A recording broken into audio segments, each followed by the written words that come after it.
오늘 우리 주신 하나님의 말씀은 베드로전서 1장 1절에서 7절까지 말씀입니다.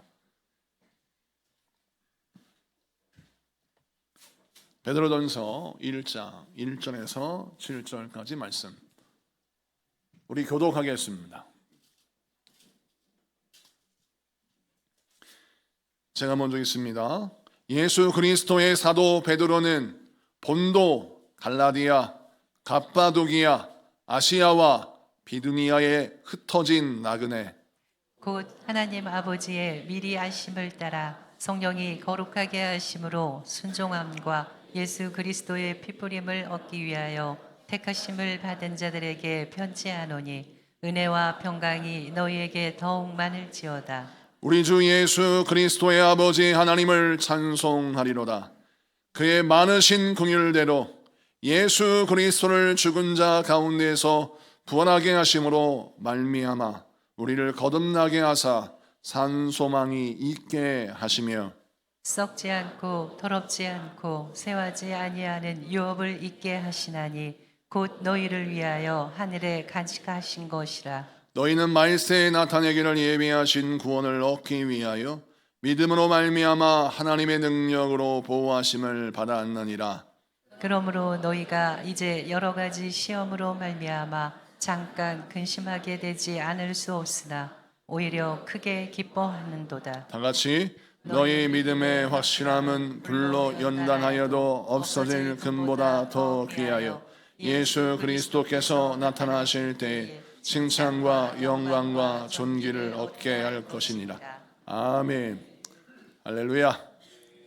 자, 오늘은 베드로전서 1장 1절에서 7절까지 말씀을 통해서 부활의 능력을 붙들라는 제목으로 말씀을 증거할 때 많은 은혜 받는 시간 되기를 바랍니다. 우리 하나님께서 이 땅에 우리의 구원을 이루시고자 예수 그리스도를 보내시고 십자가에 못 박혀 죽으시고 부활하심으로 우리가 죄 사함 받고 사망 권세를 이기신 예수 그리스도의 부활의 승리를 가진 자가 되었습니다.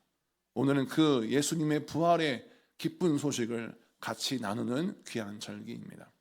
그런데 우리가 기억해야 될 것은 예수님의 부활은 단지 과거의 역사적인 사건으로 머무는 것이 아니라 오늘 현실을 살아가는 우리에게 계속되어져야 할 부활의 능력이 우리에게 누려지고 또 우리에게 붙드는 강력한 은혜가 되어야 할 줄로 믿습니다. 자, 그래서 사망 권세를 이기시는 예수의 부활의 능력이 우리 삶 가운데 어떻게 경험되어지고 우리가 어떻게 하면 이 땅에서 부활의 능력을 누리며 살 수 있는지 그 말씀을 통해서 같이 한번 살펴보기를 원합니다. 오늘 말씀에 보면 베드로는 사망 권세를 이기신 예수 그리스도의 부활의 능력을 소개하면서 이렇게 말씀합니다. 3절입니다. 3절 말씀 같이 봅니다. 시작. 우리 주 예수 그리스도의 아버지 하나님을 찬송하리로다. 그의 많으신 긍휼대로 예수 그리스도를 죽은 자 가운데서 부활하게 하심으로 말미암아 우리를 거듭나게 하사 산 소망이 있게 하시며. 아멘.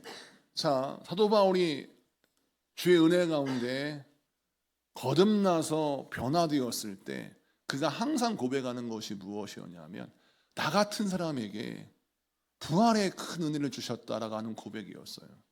나 같은 사람에게. 정말 내가 죄인이었고 거듭나지 못했고 주님 앞에 정말 악한 사람이었는데 주님이 나 같은 사람에게 긍휼을 베풀어 주시고 부활의 놀라운 은혜를 허락하셔서 내가 부활의 복음을 증거할 수 있는 전도자가 되었다는 것을 감사하는 말씀을 모든 그 바울의 서신 속에서 살펴볼 수 있습니다.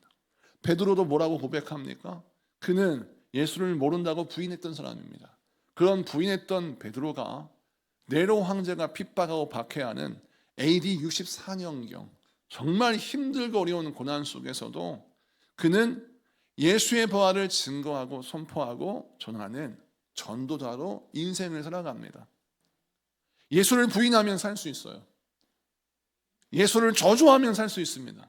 그런데 베드로는 예수를 부인하지 않고 예수를 저주하지 않고 오히려 예수의 복음을 선포하고 증거하면서 죽음을 맞이하고 고난을 겪는 그런 인생의 순교자의 길을 걸어갑니다.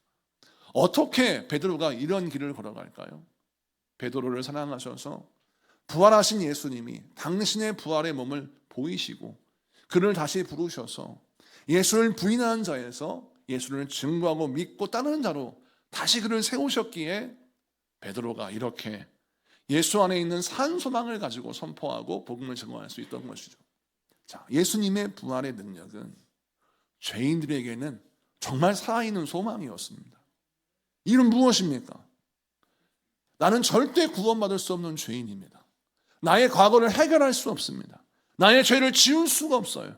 그런데 예수님이 사망을 이기시고 부활하신 이 놀라운 부활의 사건을 통하여 우리에게 무엇을 보여주시냐면 너의 과거를 내가 생명으로 바꾸고 너의 절망을 소망으로 바꾸겠다라고 하는 말씀이 그저 구호에 그치지 아니하고 말에 머물지 아니하고 실질적인 역사적인 사건으로 우리에게 나타날 것인 것을 분명히 보여주는 사건이 이 부활인데 이 부활의 사건을 통해서 베드로가 무엇을 확신했습니까? 예수님이 죽음을 이기신 것처럼 나도 다시 거듭나게 하시고 다시 살리셔서 주의 일꾼으로 삼으시겠다는 이 말씀을 붙들고 그는 과거에 매이지 않고 주의 인도하심을 따라 산소망에 되어서 놀라운 복음 증거자요 하나님의 쓰시는 위대한 종으로 쓰임받게 되었던 것이죠. 여기에서 산소망이 무엇입니까? 이 산소망이란 말은 원어의 뜻을 보면 이건 어떤 말이냐면 살아있는 소망이에요. 살아있는 소망, 생명이 있는 소망. 살아있는 소망이 무슨 뜻일까요? 자, 죽은 소망이 있고 산 소망이 있다고 합니다. 죽은 소망은 무엇입니까? 조건에 따라서 살기도 하고 죽기도 하는 소망이에요. 환경이 나에게 도움이 되면 소망이 있어요. 근데 환경과 상황이 열악하면 소망에 죽습니다. 그리고 나의 형편과 처지를 바라보며 내가 죄로 말미암아 허물로 말미암아 내가 부족한 몸이 보인다면 난 소망이 없는 존재가 되는데 근데 살아있는 소망은 무엇이냐면 환경과 상황이 어떠하다 할지라도 우리 주님이 나를 통하여 하나님의 뜻을 기어이 이루십니다. 마치 죽음의 권세가 예수님을 가두려 했지만 또 사망의 무덤이 예수님을 가두려고 했지만 예수님은 그 사망의 무덤을 뛰쳐나오시고 그 사망의 모든 죽음의 권세를 끊어버리셨던 것처럼 우리 주님께서 우리의 환경과 상황의 제약을 깨트리시고 부수셔서 우리에게 새로운 산 소망, 살아있는 소망을 보여주셨습니다. 네가 가지고 있는 소망은 환경과 조건에 따라서 결정되는 소망이 아니라 하나님의 말씀이 그대로 이루어지는 소망이다. 다시 말해 환경과 조건이 우리의 인생의 성공과 실패를 결정할 수 없고 우리의 구원과 우리의 멸망을 결정할 수 없다라는 거예요. 왜? 우리 주님이 우리를 반드시 구원하시겠다고 작정하셨고 십자가에 죽으셨고 부활하심으로 당신의 약속은 반드시 이루어진다는 것을 보여주셨기 때문입니다. 그래서 우리는 예수님의 산 소망을 가진 자, 부활의 산 소망을 가진 자로서 신앙생활을 어떻게 해야 됩니까? 오늘 말씀 보니까 베드로가 어떠한 상황에 놓인다 할지라도 예수님의 그 살아있는 복음을 증거하기 위해서 은혜와 평강을 구하고 하나님의 능력을 구했던 것처럼 저와 여러분이 신앙생활할 때 주신 말씀을 내 인생에 체득하고 내 삶에 그것을 구현해내는 그 은혜가 회복되어야 할 줄로 믿습니다. 여러분 말씀을 듣고 이해하는 차원에서 머물면 그 말씀은 여러분을 살리는 능력을 가질 수가 없어요. 그런데 예수님의 부활을 경험하는 사람들은 예수님의 부활을 어떻게 경험했습니까? 눈으로 보고 예수님의 음성을 귀로 듣고 예수님의 창자국과 못자국에 손을 넣을 수 있는 그런 은혜의 체험을 했으며 예수님과 함께 식사하고 예수님과 함께 말씀을 나누고 예수님과 함께 동행하며 40일을 보냈어요. 그때 예수님의 부활을 직접 목격했던 사람들을 고린도전서 15장 4절부터 8절까지 이렇게 고백하고 있는데 한번 보겠습니다. 고린도전서 15장 4절부터 8절 다 같이 읽습니다. 시작. 장사 지는 바 되셨다가 성경대로 사흘 만에 다시 살아나사 게바에게 보이시고 후에 12 제자에게와 그 후에 500여 형제에게 일시에 보이셨나니 그 중에 지금까지 대다수는 살아있고 어떤 사람은 잠들었으며 그 후에 야고보에게 보이셨으며 그 후에 모든 사도에게와 맨 나중에 만삭되지 못하여 난자 같은 내게도 보이셨느니라. 아멘. 오늘 말씀 보니까 개발은 베드로를 말합니다. 예수님 부활하셔서 베드로에게 보이시고 또 500의 형제에게도 보이시고 야고보에게도 보이시고 모든 사도에게도 보이시고 나중에는 만삭되지 못한 자와 같은 부족한 나 바울에게도 보이셨다라고 성경은 기록하고 있죠. 자, 그럼 이 말씀을 통해서 우리가 무엇을 엿볼 수가 있냐면 우리 예수님이 당신의 부활하신 몸을 제자들에게 그대로 보이셨는데 그 예수님의 부활을 목격한 사람들은 예수님의 부활하신 그 놀라운 증거를 체득했기 때문에 이걸 부인할 수가 없었던 것입니다. 네로 황제가 협박하기를 네가 만약 예수를 부인하고 예수를 거절하고 예수를 저주하면 너는 살 것이다. 실제로 예수님의 십자가를 발로 밟으라고 시켰습니다. 만약 예수님의 십자가를 발로 밟으면 그 십자가의 상징을 발로 밟으면 너는 살 수 있다라고 말했지만 초대교인들은 그렇게 하지 않았습니다. 오히려 죽음을 맞이하고 순교를 결정했습니다. 이는 무엇입니까? 예수님의 부활을 목격한 증거가 그 안에 있었기 때문입니다. 여러분 그렇습니다. 예수님이 나와 함께 하신다는 증거, 예수님이 부활하셨다는 증거, 예수님의 생명의 말씀의 증거가 내 안에 있는 자들은 세상의 사망이, 세상의 협박이 나를 두렵게 할 수 없고 내가 죽어있는 소망 가운데 거하는 자가 아니라 살아있는 소망 가운데 거할 수 있는 것입니다. 그래서 오늘 이 말씀을 통해 우리가 가져야 할 첫 번째 메시지가 무엇이냐면 오늘 나에게 허락하신 하나님의 말씀을 체득하는 능력을 허락하여 주시옵소서. 기도하는 여러분에게 축복합니다. 말씀이 내 안에 살아 움직여야 됩니다. 은혜의 말씀을 들을 때 은혜가 충만해야 되고 생명의 말씀을 들을 때 생명이 충만해야 되고 회개의 말씀을 들을 때 회개가 이루어져야 합니다. 하나님의 말씀, 나를 살리는 말씀에 내 영혼이 반응해야 하는 거예요. 여러분, 우리가 질병에 걸렸을 때 약을 먹지 않습니까? 그 약은 우리 몸에 반응을 일으킵니다. 만약 내가 살고자 한다면 그 약에 반응하는 몸을 가져야 되는데 문제는 뭐냐? 약을 먹었는데 내 몸에서 일어나야 할 그 생명의 반응이 보이지 않고 부작용이 생기는 게 문제예요. 내가 간을 고치기 위해서 약을 먹었는데 간은 고쳤는데 신장이 망가져요. 그럼 부작용이 생길 수 있지 않습니까? 그런데 여러분 우리가 신앙생활하면서 하나님의 말씀을 들으면 생명의 역사가 나타나야 되는데 어떠한 부작용이 나요. 그 이유가 뭘까 가만히 보니까 약의 문제가 아니라 내가 그 약을 어떻게 먹고 있느냐가 문제더라는 거예요. 끊어야 할 것을 끊지 못하고 버려야 할 것을 버리지 못하고 육체의 소욕을 따라 인생을 여전히 살아가면서 다시 말해 내 몸에 해가 되고 내 몸에 잘못된 그런 음식을 먹으면서 그런 행동을 하면서 약을 아무리 좋은 약을 먹었는데 내 몸이 건강해지겠습니까? 영혼도 마찬가지라는 거예요. 하나님의 말씀을 듣고 생명의 반응이 나타나려면 우리의 죄악된 습관이 끊어져야 될 줄로 믿습니다. 부활은 우리에게 무엇을 보여주십니까? 죽음의 권세가 여러분의 인생을 지배하지 못한다는 것을 보여주는 거예요. 죄의 권세가 여러분의 인생을 지배하지 못하는 걸 보여줍니다. 우리는 승리할 수 있습니다. 마찬가지로 나를 괴롭히는 모든 죄의 습관, 나를 괴롭히는 모든 죄된 행동, 이것들을 다 끊으시고 이기시고 우리를 구원하셔서 생명의 면류관을 허락해 주시는 것처럼 우리 모두가 이 부활하신 예수님을 믿고 바라보면서 우리 안에 말씀이 그대로 이루어지기를, 우리 안에 말씀이 그대로 성취되기를 사모하며 기도하는 여러분에게 축복합니다. 그래서 생명의 말씀에 반응하고 능력의 말씀에 반응하고 하나님의 역사를 통하고 경험하는 저와 여러분 되시기를 축복합니다. 그 다음에 말씀을 좀 보면 우리 2절을 보겠습니다. 2절 다 같이 있습니다. 시작. 곧 하나님 아버지의 미리 아심을 따라 성령이 거룩하게 하심으로 순종함과 예수 그리스도의 핏부림을 얻기 위하여 택하심을 받은 자들에게 편지하노니 은혜와 평강이 너희에게 더욱 많을지어다. 아멘. 이 말씀은 좀 어려운 말씀 같지만 아주 쉽게 풀이할 수 있어요.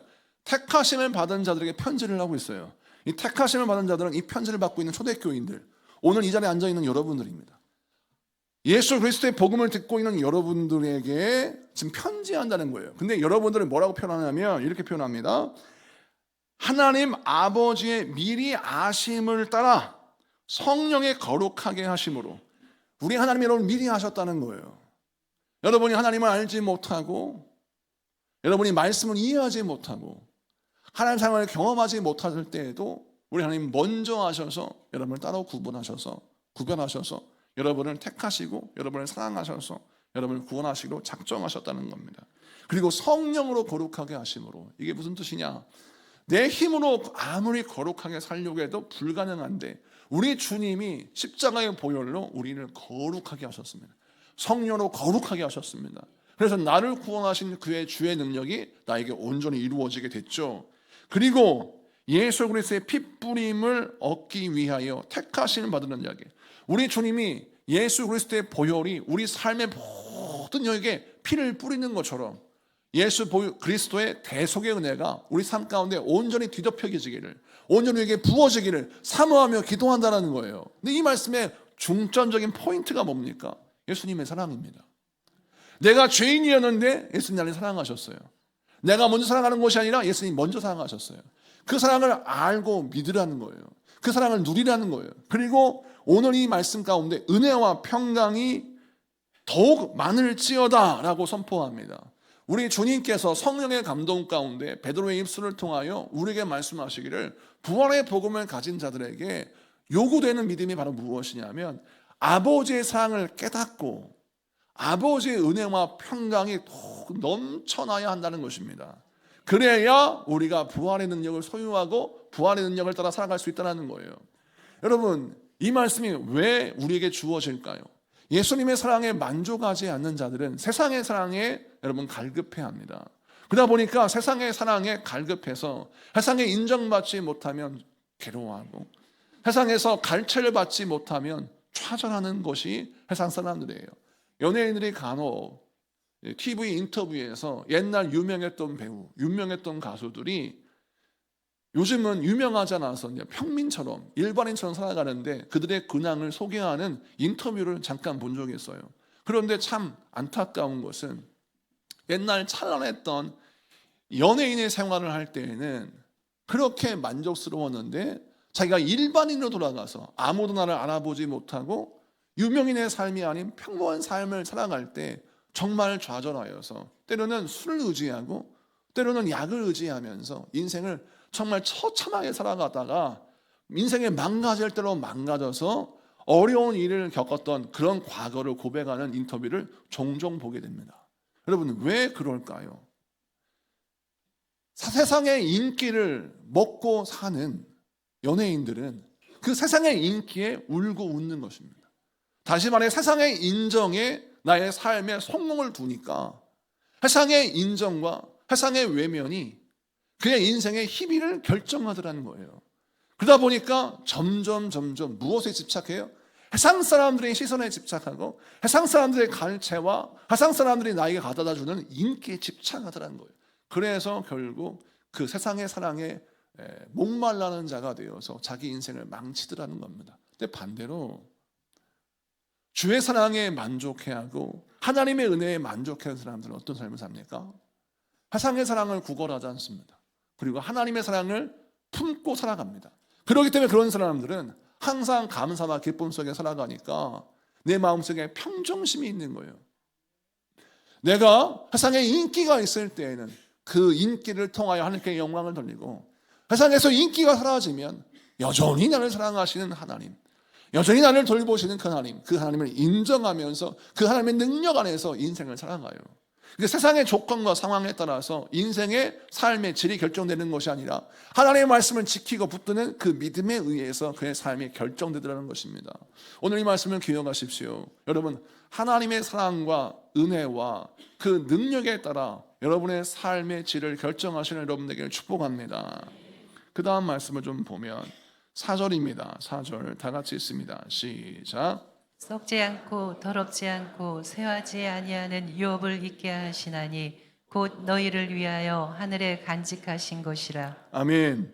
자, 부활의 산 소망을 가진 자들은 어떤 복을 주시느냐? 썩지 않고 더럽지 않고 쇠하지 아니하는 유업을 있게 하신다는 겁니다. 자, 썩지 않는다라는 건 무엇입니까? 시간이 지나도 변질되지 않는다라는 걸 뜻해요. 더럽지 않다는 건 뭐냐면 죄로 말미암아 오염되지 않는다, 더럽혀지지 않는다는 거죠. 쇠하지 아니하다는 건 뭡니까? 모든 세상의 것들은 여러분 시간이 지나면 지날수록 쇠하여집니다. 사라집니다. 사라지지 않는 영원한 유업을 우리에게 허락하신다는 거예요. 자, 그것이 바로 무엇일까요? 천국에 대한 소망이요. 그리스도 안에서 살아가는 우리의 삶의 열매인 것입니다.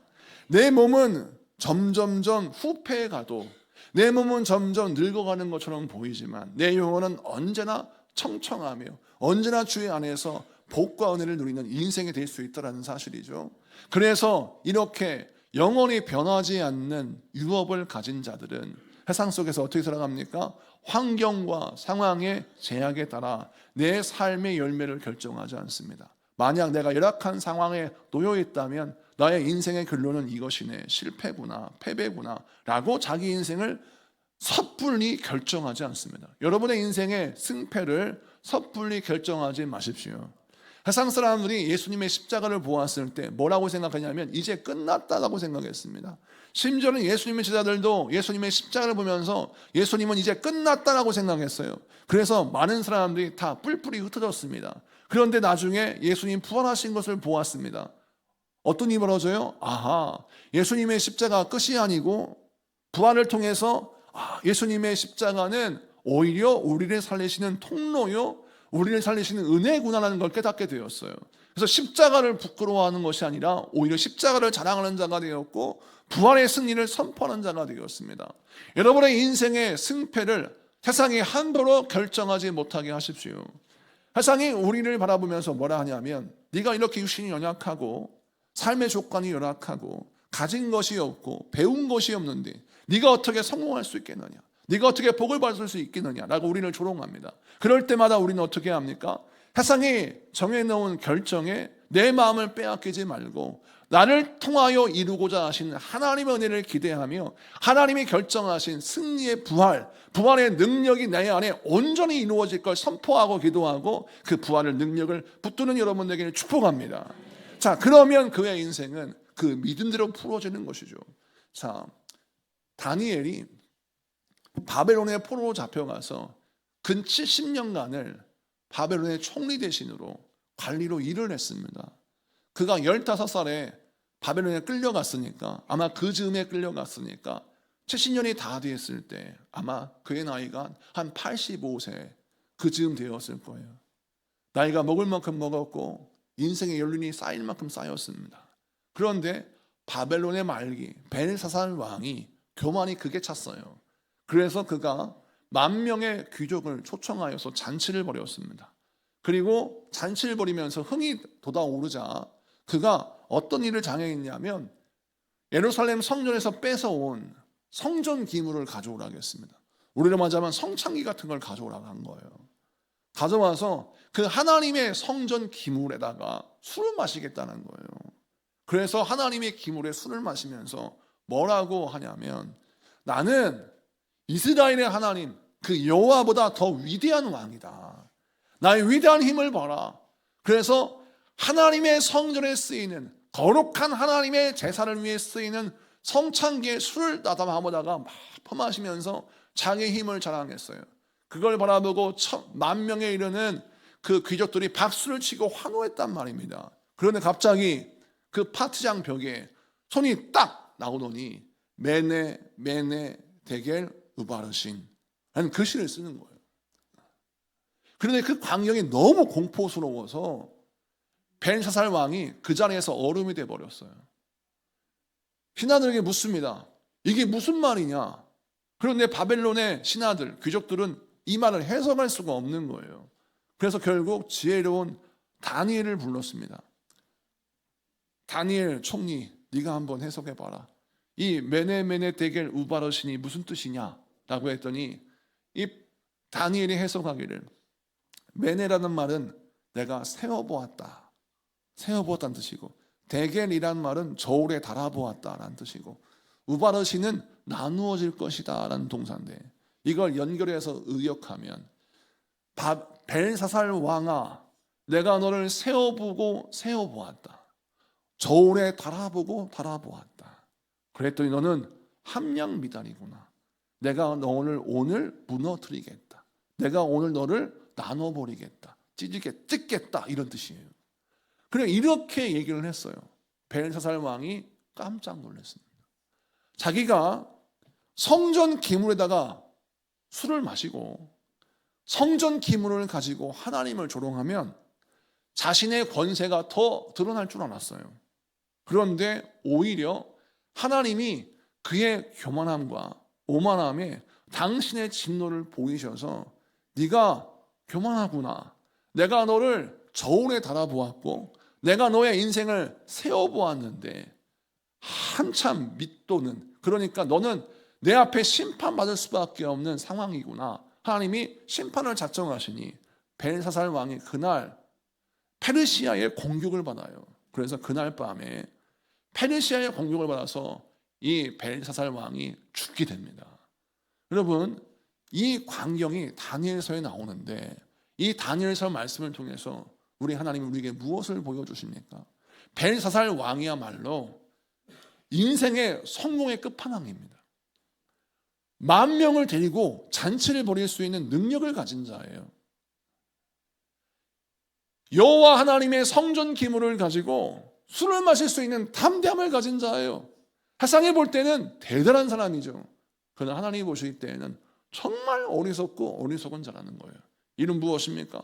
무엇이 강한지, 무엇이 좋은지, 어떤 것이 나은지, 어떤 것이 못한지를 모르는 거예요.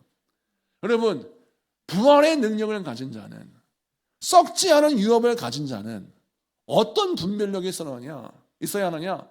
썩어질 것과 썩지 않을 것을 분별할 수 있는 지혜가 있어야 될 줄로 믿습니다.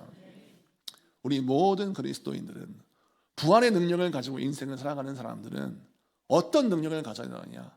이것은 썩어질 것이다. 내가 이것에 목숨 걸면 내 인생이 허망해지겠구나. 허탄한 것에 마음 두지 아니하고 내가 영원한 것에 마음을 두어야 되는데, 그 영원한 것이 무엇입니까? 하나님의 은혜요, 생명의 약속, 하나님의 말씀인 것입니다. 다니엘은 썩어질 것에 마음 두지 아니하고 썩지 아니하는 하나님의 말씀에 마음을 두니 그가 가는 곳, 모든 곳곳마다 하나님이 함께 하심의 증거가 나타났습니다. 심지어는 세상 사람이 그를 사자굴에 던져 놓아도 하나님은 그 사자굴에서 다니엘을 건져주시고 지키시고 보호하셨습니다. 요셉은 어떻습니까? 억울한 누명을 쓰고 감옥에 갇혔습니다. 그가 짓지 않은 죄로 말미암아 고통을 당합니다. 그러나 하나님이 그와 함께 하셔서 그를 통하여 애굽의 총리 대신이 되게 하시고 그를 통하여 이스라엘 백성들이 한 가문이, 한 민족이 되는 놀라운 은혜를 그 가정에 허락하셨습니다. 우리 하나님은 여러분에게 분별력을 허락하십니다. 그 분별력은 무엇입니까? 무엇이 더 나은 가치인지, 무엇이 더 나은 목적이고 무엇이 더 나은 기준이 있는지를 알게 하는 은혜를 주셨습니다. 그러므로 오늘 하나님의 말씀을 통하여 여러분 무엇이 더 나은 가치인지 분별하는 여러분에게 축복합니다. 더 나은 기준을 갖고 더 나은 생명을 갖고 더 나은 목적을 갖는 여러분에게 축복합니다. 그러면 여러분 인생을 통하여 우리 주님이 일으키기 원하시는 부활의 역사가 우리 삶 가운데 온전히 부어질 줄로 믿습니다. 말씀을 마치고 정리합니다. 부활의 능력을 가진 자들은 어떤 사람들입니까? 예수님의 말씀, 나에게 허락하신 생명의 말씀을 살아내는 자들입니다. 말씀을 체득해야 합니다. 말씀의 은혜를 경험해야 합니다. 말씀의 능력이 내 안에 나타날 수 있도록 내 영혼이, 내 육신이, 내 인생이 반응할 줄 알아야 합니다. 만약 생명의 반응이 내가 없다면 난 죽은 자입니다. 그럼 오늘 이 말씀을 통하여 주여 부활의 말씀에 반응하는 자가 되게 하여 주옵소서. 그 부활의 말씀을 통하여 내가 승리하는 자가 되게 하여 주시옵소서. 기도하는 여러분에게 축복합니다. 기도합시다.